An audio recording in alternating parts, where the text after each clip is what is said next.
Hello everyone. I'm EJ Hibero Perate from BTLead HE1A. Today, I'm excited to share with you about what I learned about ICT hardware components in our topic in week 2. This will be a brief overview of computer hardware focusing on its importance in input device and output devices. What is computer hardware? Computer hardware refers to the physical components of computer system that we can touch and see.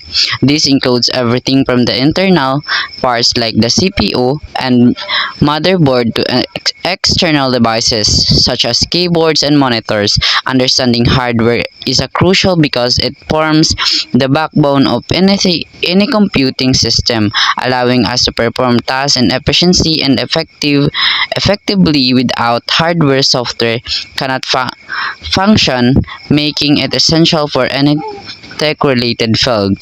So diri ay masabtan gyud nato nga naagi dako nga tabang ang software ug ang hardware sa computer. Naa siya dako nga function sa computer and hardware kay tungod dili siya mahimong effective kung wala ang software ug ang hardware. And next is the input devices. Now let's talk about input devices. These are the peripherals that allow users to enter data in a computer. Common examples include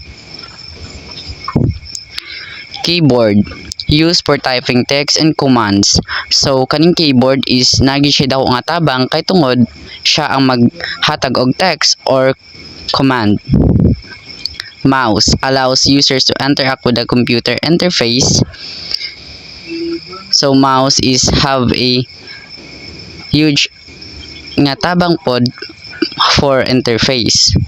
And also microphone captures audio input for voice commands or recordings. So naapod siya daw nga tabang for recordings or to input voice. Scanner converts physical documents into a digital format. Kani pong scanner is naa siya daw nga tabang to convert physical documents. These devices are vital as they enable us to communicate with our computers and execute various tasks. Output devices. Next, we have output devices, which present data from the computer to the user.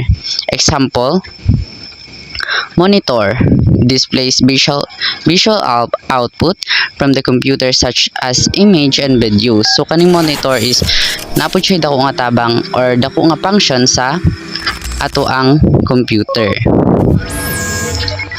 And next is the printer. So we are all know nga naagi daw nga tabang ang printer to produce documents and images. And the second one is the speakers. Output sounds for music, alerts, or other audio. So ang speaker no is grabe pud siya ka importante nga part sa ato ang computer. So that the output devices help users interpret the information processed by the computer, making them essential for effective interaction with technology.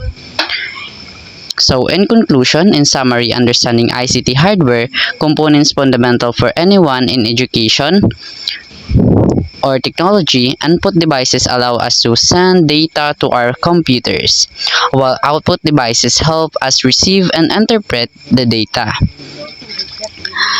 That's all guys. Thank you for watching. If you have any question or want to learn more about computer hardware, feel free to ask in the comments below. That's all. Thank you.